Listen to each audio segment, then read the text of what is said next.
Bonsoir, bonsoir à toutes et à tous. Vous êtes sur El Maralebia. Quel plaisir de vous accueillir. Merci pour votre fidélité. Je vous le disais donc hier, la direction de la rédaction, la chaîne a décidé donc bien évidemment, El Maralebia qui est au rendez-vous sur chaque événement important, toute l'actualité.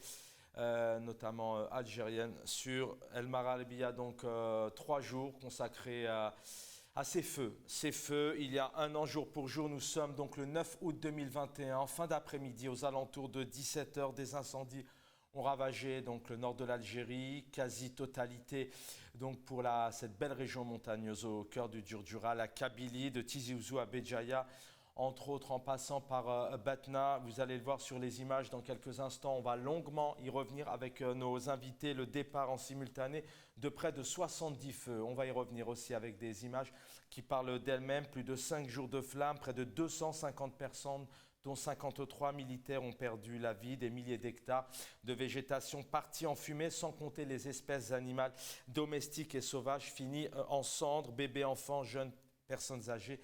Femmes et hommes ont été donc la proie vivante de ces feux et de l'irresponsabilité des autorités politiques. On en parle encore aujourd'hui. C'est aussi la thématique, la première thématique ce soir. On va revenir sur les réponses, les indemnisations et les enquêtes. Où en sont-elles aujourd'hui? Nous rendons donc hommage aux habitants, aux pompiers, aux médecins, aux hôpitaux, aux Algériens. Algérienne, association originaire de plusieurs wilayas, Ouagra, Alger, Oran, Constantine, Tindouf, le sud du pays, venu en aide en solidarité à la Kabylie, toute une Kabylie, tout un peuple livré encore une fois à lui-même pour faire face et se battre contre ces incendies, des feux d'une ampleur apocalyptique.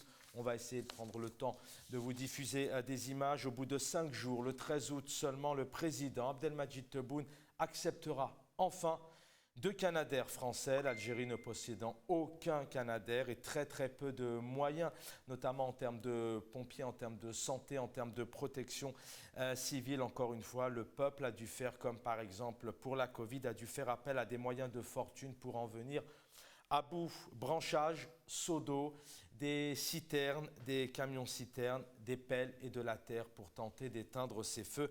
En ce jour, nous avons donc une pensée à toute cette Kabylie, cette Algérie meurtrie encore aujourd'hui, un an après, tout un peuple, par des douleurs et des souvenirs traumatisants, des chocs et des séquelles psychologiques qui resteront gravés dans les mémoires pour des décennies. Bien sûr, paix à leur âme. Je vous propose de regarder ces quelques portraits de victimes. On ne les a pas tous, mais on essaiera au cours de ces 3 soirées, 3 journées sur El Maralebia de rendre hommage à toutes les personnes qui ont perdu la vie.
Voilà, nous allons donc rendre hommage ce soir après un an, c'est le titre de l'émission, un an jour pour jour, le 9 août 2021, la Kabylie partait en fumée, encore des réponses, juste une information du jour dans l'affaire Futurgate en Algérie. Donc l'influenceur Rivka, de son vrai nom, Farouk Boudjmelin, et puis Mohamed Aberkan sont sortis, d'Istanley sont sortis de prison, et aussi l'influenceuse Noumidia Lezoul. Avec nous, bonsoir nos invités. Fetri Reres, bonsoir, bienvenue, coordinateur national du Mouvement démocratique et social. Bonsoir, merci pour l'invitation et bonsoir à vos invités. Salam alaikum, alaikum. Merci infiniment. Est avec nous aussi Lila Tamansourt, militante pour les droits de l'homme, aussi bien sûr membre de Riposte International. Bonsoir Lila Tamansourt. Bonsoir Charden, bonsoir aux invités, bonsoir aux téléspectatrices et téléspectateurs de Mararibia, et je te remercie pour ton invitation. C'est moi qui vous remercie. Est avec nous aussi Nora Bekouche, docteur, médecin et militante hirakiste aussi. Bonsoir chère Nora Bekouche. Bonsoir Chaben, bonsoir à vos invités, à tous les téléspectateurs, ravis de partager cette journée de mémoire, à la mémoire des victimes et de la Kabylie. Bonsoir à tous. Merci d'être avec nous. On va commencer par notre invité qui est en Algérie. Fetri Reres, bonsoir une nouvelle fois. Merci d'être avec nous. D'abord, pour commencer, des dégâts considérables. Alors, on va essayer, je dis aux téléspectateurs qu'on va consacrer 3 soirées. On reviendra aussi dans le détail pendant ces 2 autres soirées sur d'autres axes. Ce soir, on va surtout aussi s'intéresser aux victimes, aux dégâts, aux moyens, à ces enquêtes qui n'ont pas été encore élucidées, et puis aussi à ce hirak. Essayons de donner un peu l'atmosphère au préalable, ce hirak qui a certainement créé cet engouement, cette solidarité à travers les 4 coins du pays, alors que je vous le rappelle, les autorités, le pouvoir, le régime algérien qui avait évoqué notamment cette région de Kabylie au cœur du Djurdjura, totalement isolée, peut-être inaccessible, où le hirak n'existait que dans cette région. On en parle ce soir. Fetri Reres, vous avez donc la parole.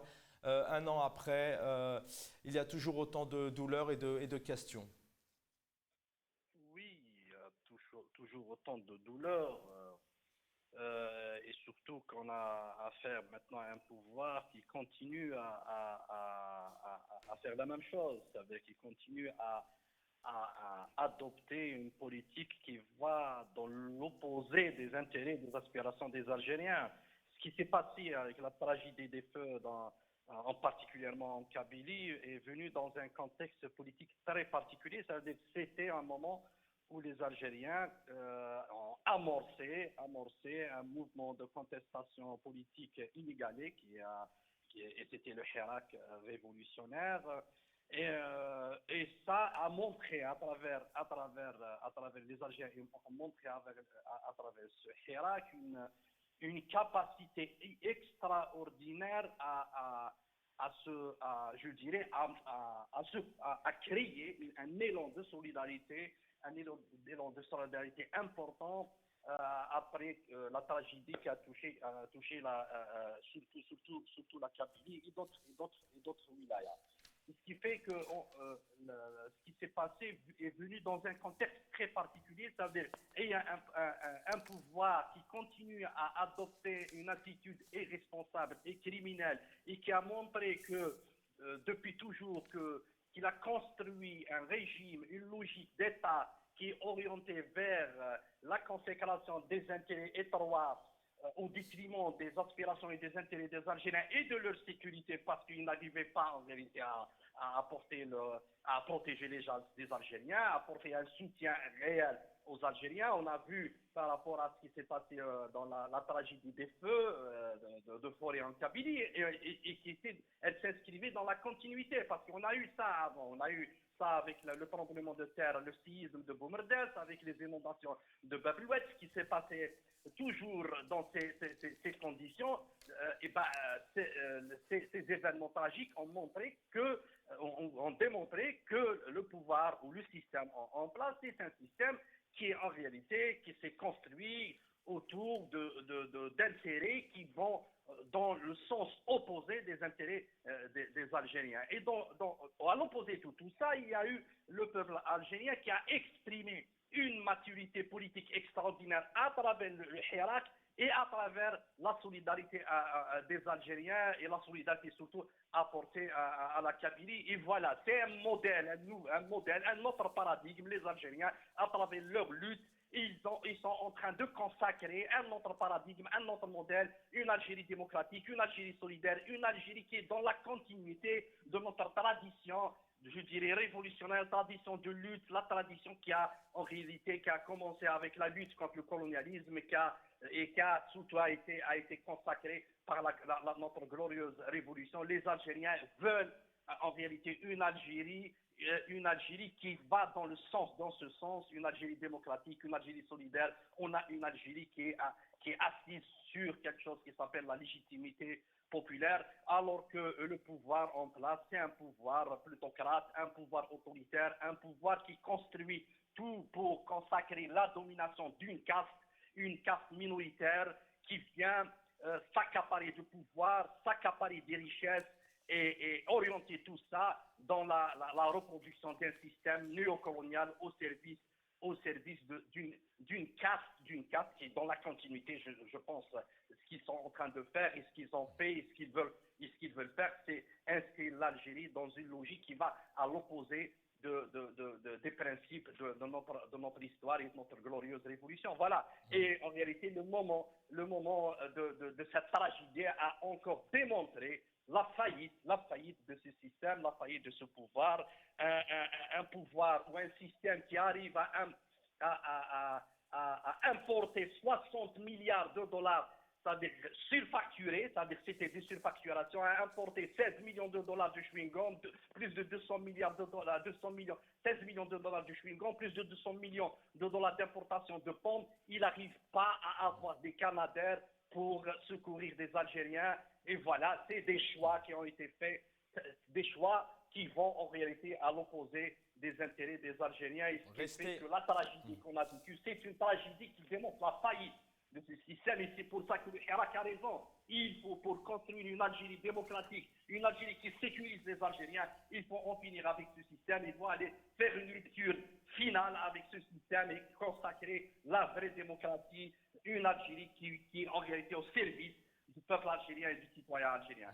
C'est ça, en réalité, on va continuer à souffrir avec ces gens-là parce qu'ils ne sont pas là pour régler nos problèmes, ils ne sont pas là pour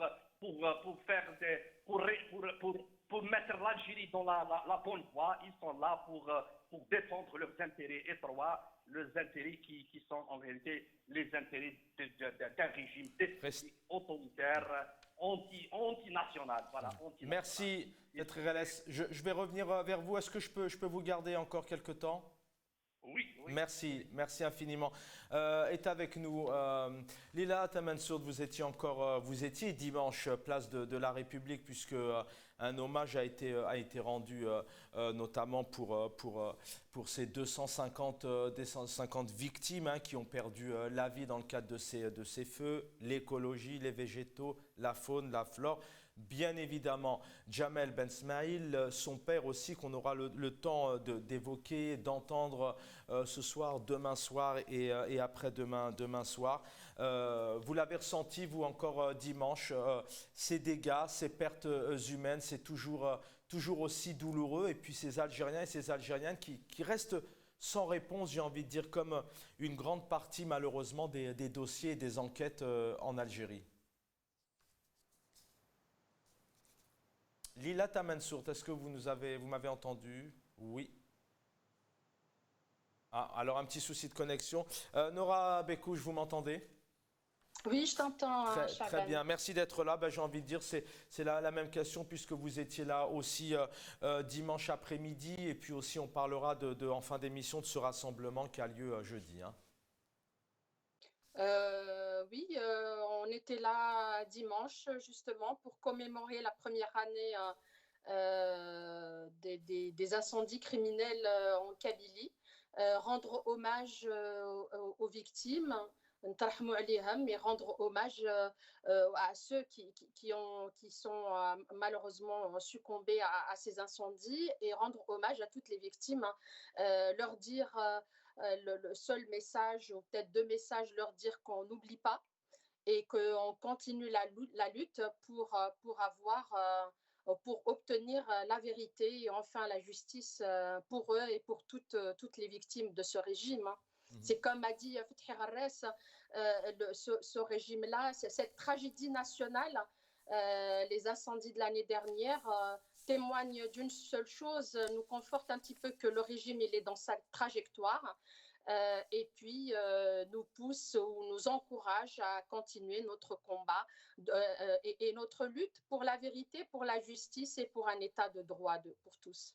Nora Bekouche, vous faites partie de cette révolution, de ce Hirak maintenant depuis plusieurs mois, même depuis plusieurs années. D'ailleurs, le Hirak est un mot maintenant qui est entré dans le dictionnaire un peu partout et même en France. Il y avait déjà une atmosphère de dynamique d'union, de solidarité auparavant dans le cadre de la Covid. Mais on sait que quelque part, cette Kabylie, elle a toujours été, elle a encore été stigmatisée quelques temps avant, puisqu'on sait très bien que Alger a été fermé, les grands d'autres wilayas ont été fermés aux manifestations, notamment dans le cadre du Covid, mais après, le ministère de l'Intérieur a décidé de ne plus donner place à la parole et aux manifestations. Et puis cette Kabylie aussi, qui à un moment donné, pour le pouvoir, était isolée, seule la Kabylie manifestait, elle est seule, elle revendique à elle toute seule un changement de système. Cette malheureuse période des incendies a démontré aussi l'inverse, puisque, je vous le disais tout à l'heure, Constantine, Tindouf, Ouagra, bien évidemment Alger, Oran, étaient unis pour rejoindre ses compatriotes, ses frères et sœurs en Kabylie. Oui, le peuple n'est pas dupe, n'a pas été dupe au fait. Et c'est vrai que le régime, il est dans sa voie, la voie de la division, c'est tout ce qu'il sait faire. Depuis 62, c'est diviser pour régner. C'est casser, c'est empêcher les Algériens de se parler, déjà d'être ensemble. Donc, et justement, de par le Hirak, dans le cadre du Hirak, cet élan d'union et d'unité nationale forcément ne faisait pas l'affaire du régime et donc il a tenté par ce qui s'est passé malheureusement l'année dernière, hein, cette tragédie nationale. Il avait plusieurs objectifs, enfin c'est ma lecture à mon sens, donc c'est justement de casser de casser peut-être justement l'arme du Hirak qui est Selmiya, le pacifisme, de casser cette solidarité entre les Algériens, parce que les Algériens ont compris qu'on est cette Algérie, c'est quand on est dans le même bateau et on ne peut s'en sortir que ensemble. Et donc, le seul moyen, c'est d'essayer un petit peu de casser cela et de monter les Algériens les uns contre les autres, de par même l'assassinat, je dirais, sauvage de Jamal Ben Smaïl, Allah yarhamou, yarham jami' li matou. Mais voilà, le peuple algérien n'a pas été dupe et c'est vrai que ça a été vraiment une leçon, une vraie leçon de solidarité et d'unité et d'union entre les Algériens après les incendies, hein. On a vu cet élan de solidarité pour la Kabylie. Et d'ailleurs, malgré que la Kabylie était la région la plus touchée, quand il y a eu les incendies également dans les autres villes, la Kabylie, elle était également dans cette solidarité-là. Ils ont participé à aider également les autres régions. Donc, c'était vraiment d'ailleurs peut-être la situation, enfin de toute chose négative ou vraiment douloureuse sort quelque chose de vraiment positif et cet élan de solidarité a été vraiment, enfin on le salue vraiment et c'est que comme ça, enfin on s'encourage, on encourage le peuple parce que c'est la société civile à s'organiser.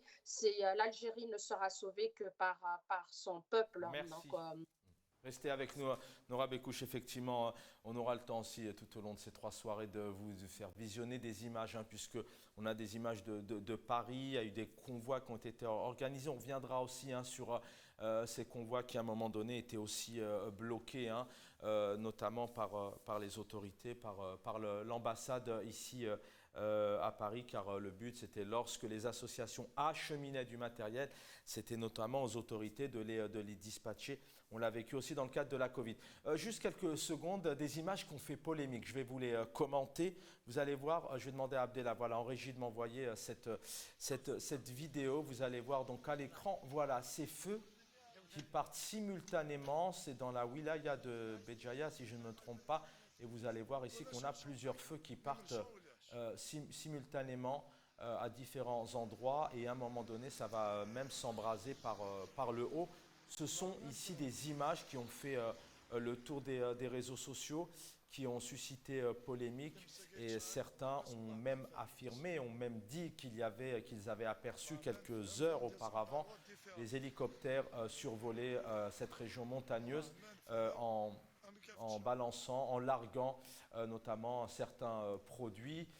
Bien sûr, tout ça, malheureusement, c'est resté sans réponse et sans enquête, puisqu'aujourd'hui, les Algériens et les Algériennes demandent à ce qu'il y ait une enquête. Voilà, merci Abdellah. Alors une enquête, sachez que le ministre de l'Intérieur, Kamel Beldjoud, avait lui annoncé dès le lendemain matin, le mardi 10, aux alentours de 10 h du matin, que les feux étaient criminels. Encore une fois, ce qu'on a pu entendre, c'est que les Algériens et les Algériennes ne souhaitent pas des réponses aussi rapides, mais qu'il y ait des enquêtes claires. La parole à nos invités. Il en va de même, notamment lorsque rapidement, vers le 20 août, 18-20 août, rapidement, le pouvoir algérien avait créé des suspicions, des soupçons, notamment autour du MAK, c'est ce mouvement pour l'autodétermination de la Kabylie, de Rachad et même du Maroc. Où sont les enquêtes, où sont les preuves? Est-ce que nous avons retrouvé Lila Tamansourt? Oui, je suis à l'antenne. Lila Tamansourt, un mot avant d'avancer. Je vous le disais tout à l'heure, vous étiez place de la République aussi encore dimanche. Un hommage a été rendu, des dégâts considérables. On parle de 250 morts, des victimes, des enfants, des bébés, une faune, une flore. Et bien évidemment, on va en parler dans quelques instants. Peut-être la manipulation qu'il y a derrière, l'orchestration qu'il y a derrière la disparition, paix à son âme, de notre frère Jamel Ben Smaïl. D'ores et déjà, je vous demande des excuses par rapport à ma connexion aujourd'hui. Je crois que à chaque fois, elle interrompt le direct. Par rapport au feu criminel de la Kabylie, cette tragédie, je présente toutes mes condoléances. Et encore, les plaies sont béantes en Kabylie et en nous-mêmes. Mes condoléances vont aux familles des victimes et notre sympathie et empathie avec toute la population de la Kabylie qui a souffert durant l'été 2021. C'était l'apocalypse. Ils ont vécu l'apocalypse et on l'a vécu avec eux d'ici. Ça nous a traumatisés, d'autant plus que cette plaie arrive sur d'autres plaies béantes qui avaient causé la Covid-19.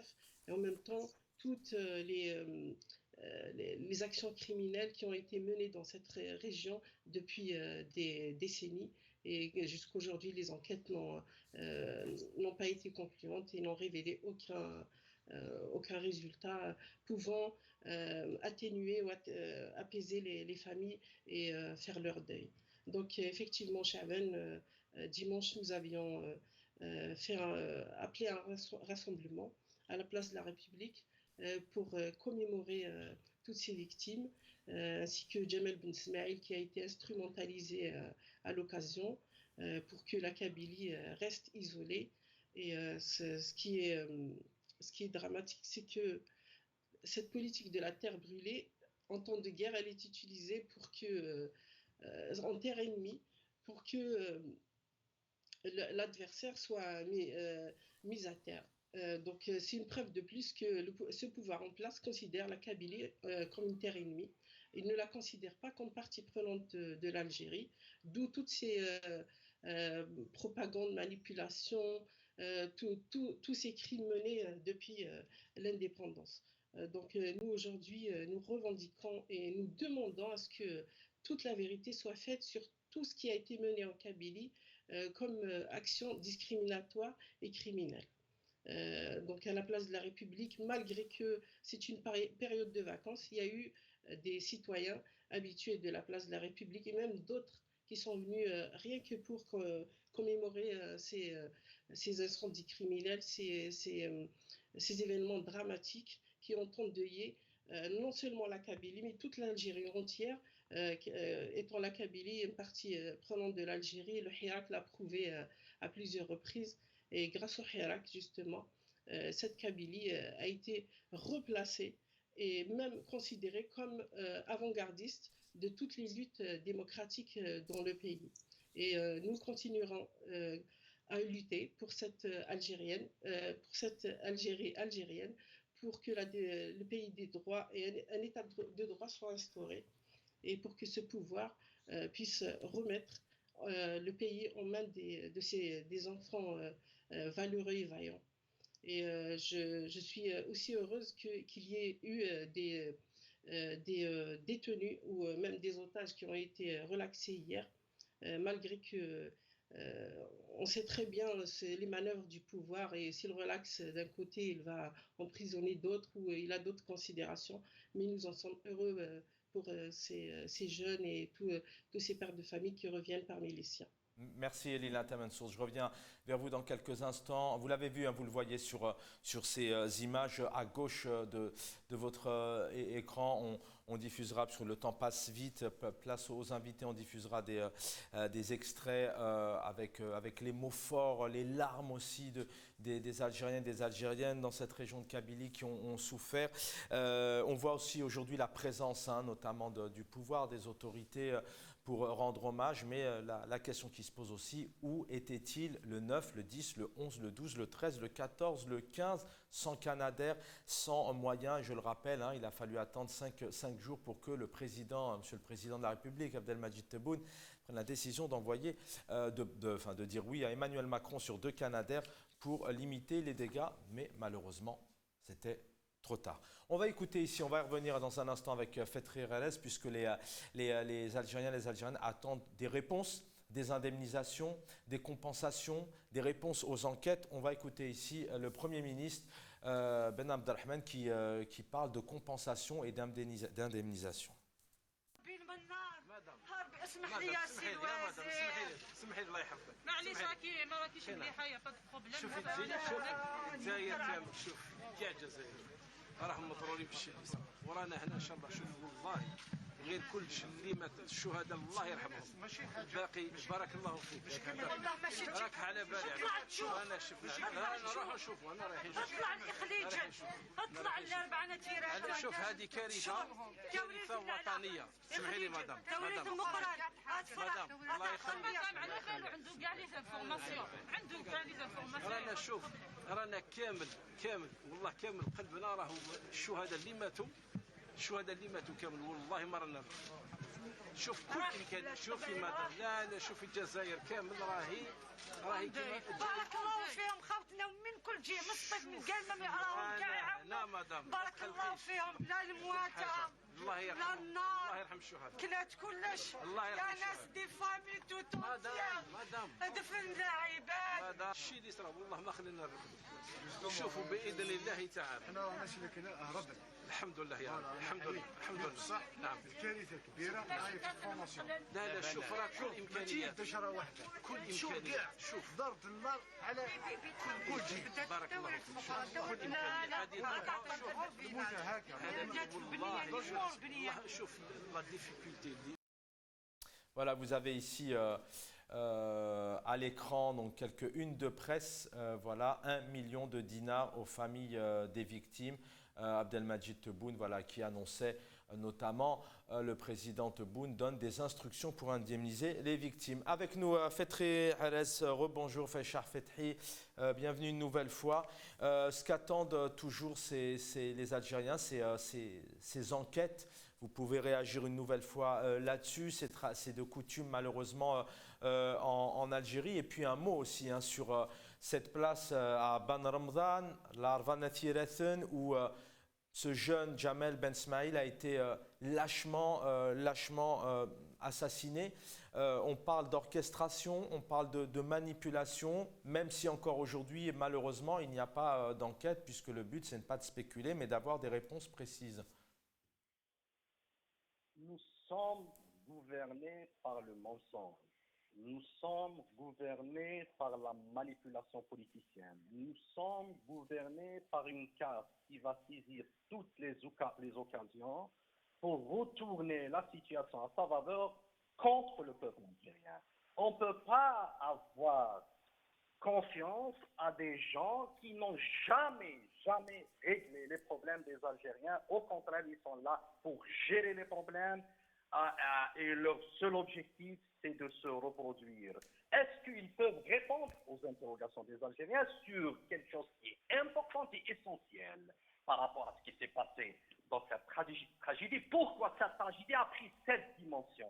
Pourquoi l'État algérien s'est trouvé incapable d'affronter les feux de forêt alors qu'il avait les moyens pour les faire? Il avait les moyens pour les faire. C'est-à-dire que l'Algérie est un pays riche. L'Algérie est un pays qui pouvait avoir des moyens pour protéger des Algériens. Pourquoi ils ne les ont pas fait? Pourquoi ils n'ont pas fait ça? Ils ne peuvent pas répondre parce qu'on n'a pas on est dans un contexte despotique et autoritaire. Et dans le contexte despotique autoritaire, le gouvernant, il est irresponsable. Il n'est pas là pour répondre aux interrogations des citoyens. Il n'est pas ici pour se responsabiliser devant les citoyens. Et c'est ce qui fait que le centre de gravitation d'un régime despotique, c'est la caisse dominante, c'est pas le peuple. Et c'est pour ça qu'on ne peut pas avoir quelque chose qui s'appelle la vérité dans un régime qui est en réalité à ériger le mensonge comme doctrine, parce que c'est le seul moyen pour cacher en réalité ces objectifs, pour cacher ces objectifs qui sont fondés réellement sur des intérêts étroits qui sont antinationaux. On a affaire à une caste antinationale. On a affaire à un pouvoir qui ne va pas pouvoir régler les problèmes des Algériens, qui ne va pas pouvoir mettre l'Algérie dans le bon chemin. Et c'est pour ça qu'il y a eu le Hirak. La révolution démocratique en Algérie, en réalité, elle a coupé avec toutes les illusions qui existaient avant, qu'on pouvait réformer ce pouvoir de l'intérieur, ce système de l'intérieur. Et chaque fois, chaque tragédie qui nous touche prouve que ce système est incapable d'être à la hauteur de nos aspirations, il est incapable de régler nos problèmes, il est incapable de nous protéger. C'est pour ça que la vérité, elle ne peut exister que dans un régime démocratique, dans un régime où la souveraineté populaire va s'exprimer par un État de droit, un État en réalité qui est au service des Algériens, pas un État qui est au service d'une caste minoritaire qui est en train, en réalité, de spolier le pays. Et voilà le résultat que les feux, ils ont tué des Algériens parce qu'on a un pouvoir, un système en faillite. Et la faillite, elle est tragique. La faillite, elle n'est pas neutre. Cette faillite, elle nous a tués. Et elle va continuer à nous faire souffrir avec cette situation intenable. Et c'est pour ça que la seule solution pour, en réalité, régler les problèmes des Algériens, une fois pour toutes, c'est la rupture avec le système, construire une démocratie réelle, construire un État démocratique réel, un État qui est, en réalité, fondé sur la souveraineté populaire, un État de droit, un État au service des Algériens. C'est ça la seule réponse. Elle est politique. La réponse, elle ne peut être que politique et elle est apportée par le Hirak. Merci Fethi Arez d'avoir été avec nous. Voilà le MDS, le Mouvement démocratique et social, et merci de participer aux émissions, puisqu'on sait que malheureusement les partis politiques sont très touchés, intimidés, attaqués aussi. La quasi-totalité des partis politiques d'opposition parfois sont sommés de cesser leur activité. Je reviens vers vous, Nora Bekouche, maintenant. Peut-être aussi un mot sur ces indemnités tant attendues. Il était quelque part ils étaient présents à un moment donné. Alors un peu tardivement, c'est vrai. On a eu la sortie de ce ministre de l'Intérieur le lendemain, très rapidement, qui annonce que c'est criminel. Peut-être veut-il bien faire, mais faut-il encore avoir une enquête? Et puis derrière aussi, peut-être un mot sur l'orchestration, la manipulation. Point d'interrogation sur la disparition tragique de Jamel Ben Smaïl qui malheureusement est resté isolé avec cette foule sans qu'il n'y ait aucune intervention. Alors on sait aussi que lorsque la gendarmerie, en tout cas lorsqu'il y a ordre qu'il y ait une intervention rapide, elle a lieu. Et là, en l'occurrence, il s'est retrouvé tout seul, peut-être derrière un guet-apens orchestré. Alors, pour les indemnités, de toute façon, c'est l'État algérien, hein. Certes, même si l'argent, aucune somme ne peut penser une blessure ou une perte d'un être humain, ou même la faune et la flore. Un olivier, il faut des années pour qu'un arbre puisse mûrisse. Enfin, donc, c'est des années pour avoir ça. Mais voilà, c'est typiquement l'État, hein. C'est la défaillance de l'État algérien, ou c'est pas l'État, mais ceux qui nous gouvernent. Et voilà, bah, j'espère que ces indemnités au moins pour enfin certaines victimes qui ont perdu leur maison, leur terre et tout, puissent un peu participer à reconstruire une partie de ce qu'ils ont perdu. Mais bon, concernant l'orchestration de l'assassinat de Jamel Ben Vous l'avez Smaïl, vécu comme ça, vous? Vous l'avez vécu comme ça, orchestration, manipulation Ah bah, je pense, bah oui, hein, de toute façon, il y a beaucoup de zones d'ombre, il y a beaucoup de questions. Déjà, si on essaie un petit peu de l'historique, c'est quelqu'un qui a été, déjà c'est un activiste dans le Hirak. Donc, c'est un artiste. Et il a été, juste avant, interviewé par une chaîne de télévision. Donc, je pense que c'est honnêtement quelqu'un qui a été désigné et suivi. Et justement, toujours dans cette manipulation ou manœuvre de division, parce que lui, il vient de Meliana, et donc il est parti à l'Erbanet pour justement pour aider ses frères kabyles, c'est ce qu'il a dit dans cette tragédie. Après, pourquoi il s'est retrouvé déjà une première fois arrêté? On ne sait pas. Pourquoi il a été arrêté? Une question. Comment on peut l'exfiltrer d'un fourgon de police? Il était à 2 pas d'un commissariat de police. Pourquoi la police n'a pas tiré des balles en l'air, hein, sachant que après il y a eu beaucoup de messages disant qu'ils ont attrapé celui qui a mis le feu et tout, alors que les images que vous avez montrées tout à l'heure parlent d'elles-mêmes, hein. On ne peut pas plusieurs feux simultanément.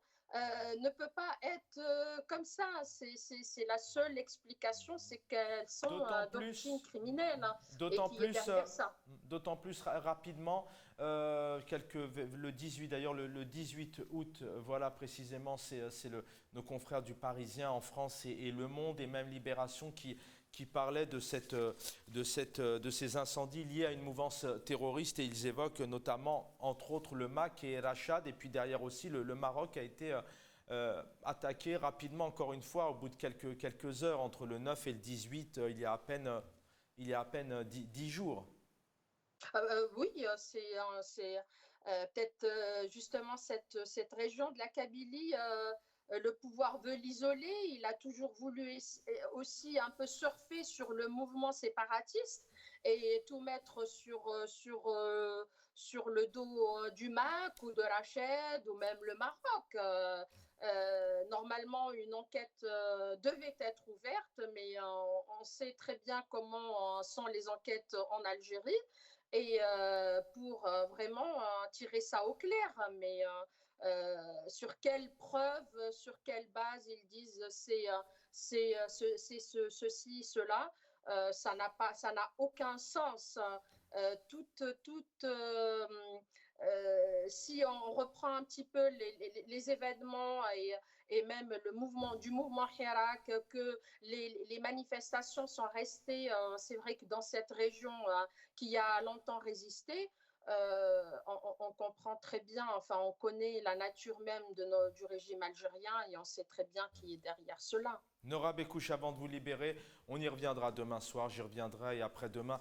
Mais un mot sur cet événement organisé par les Algériens de Barcelone, de Berlin, Bruxelles, Copenhague, Düsseldorf, Genève, Lyon, Londres, Marseille, Milan, New York, Oslo, Ottawa, Paris et Saint-Étienne, Strasbourg, notamment donc Paris jeudi soir. Un mot sur l'organisation, ce qui s'y passera. C'est des Algériens. Comme ça, Riposte Internationale a organisé dimanche la commémoration de ces incendies et puis l'assassinat de Jamal Ben Smaïl.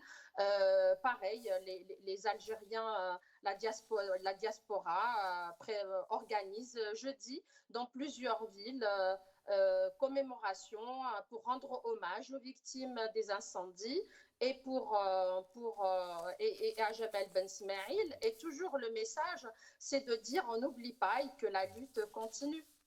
Merci Nora Bekouche, on y reviendra encore demain soir et après-demain soir. On va terminer avec vous Lila Tamansourt, peut-être aussi un mot sur la disparition de ce jeune militant qui d'ailleurs n'habite pas la Kabylie, qui a rejoint la région pour aider ses frères et ses sœurs. Vous l'avez vécu aussi comment, vous, cette soirée, c'était jeudi soir, le 11 août 2021? C'était l'émoi total. Surtout l'image était choquante et ont été diffusées sur le net, ce que je trouve vraiment insupportable. Et d'autant plus que ça a été, dans un premier temps, l'incident a été fait de façon à ce que ce soit les habitants de la Rana Sirafine qui soient accusés.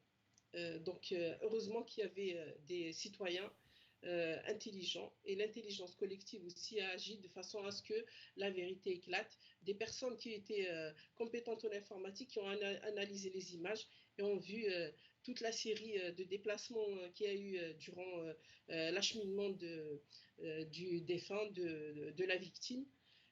Donc ils ont pu mettre la lumière sur la vérité de cet lâche assassinat, du lynchage de ce jeune. C'était insupportable. Franchement, moi, je l'ai très très mal vécu, d'autant plus que c'est inhumain. On voit que les personnes qui ont orchestré ça et qui ont mené ce crime abject étaient déshumanisées. Ils ont œuvré de façon à ce que la Kabylie, victime des incendies, soit montrée du doigt et soit isolée pour pas qu'il y ait cette solidarité nationale durant cette tragédie. Donc, c'est le fait du pouvoir, ce sont ses habitudes, que ce soit ces feux qui ont servi à anéantir l'écologie de la Kabylie, les ressources de la région, toute ressource qui pouvait aider les citoyens à résilier ou à vivre.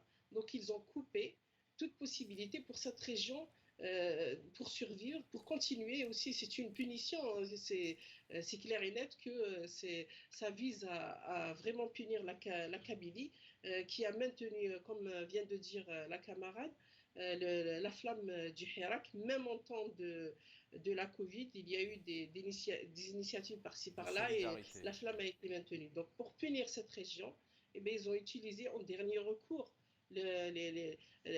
cette politique de la terre brûlée, dont même Napoléon disait en 1812, quand il y a eu la guerre patriotique en Russie, il disait que cela dépasse tout. C'est une guerre d'extermination, c'est une tactique horrible, sans précédent dans l'histoire de la civilisation.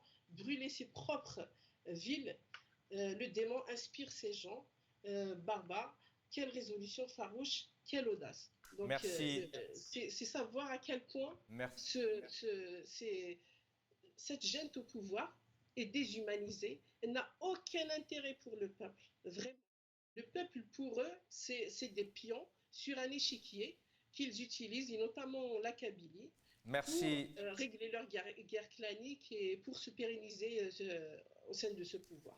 Merci, on l'a encore compris ce soir que cette révolution, ce Hirak qui s'est construit et qui s'y met en place bien avant, et bien, malgré qu'on ait pu entendre effectivement que quelque part cette région était un peu isolée, seule à manifester, seule à faire la révolution, bien ce n'était pas le cas et c'est encore moins le cas aujourd'hui puisqu'on l'a vu dimanche après-midi à République, il y avait encore les Algériens et les Algériens d'ailleurs venus de toute wilaya et de tout horizon différent. J'ai eu le plaisir de rendre visite à ce rassemblement. Avant de vous quitter, merci à l'équipe Abdellah, merci infiniment et merci à Karim et merci pour les quelques minutes de retard. On va se quitter rapidement avec ces quelques images puisque un an après, tout de même, l'Algérie et la Kabylie renaît de ses cendres puisque déjà ça commence à bien pousser avec ces femmes qui ont joué un rôle important dans le cadre du Hirak, mais dans le cadre de ces feux. Notamment, on voit ici ces mamans, ces jeunes filles planter des oliviers.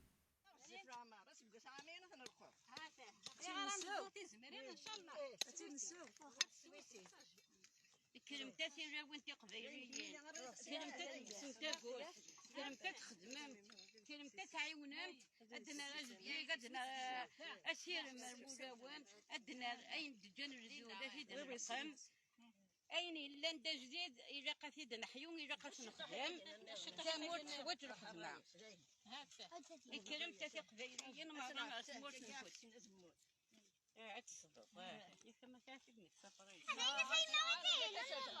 هكا عامين ان شاء الله هذا عامين نجوم لك انت لا تقريبا بدايه الزوج ان شاء الله كعامين تسمرينا يغداكير يغرق لو فارغ داكير حمي وكال يسوق سوساكال اويد كان ميد قران ودي قران كلش ودي يموت هنا الحمار هنا ود الناس صغير مولان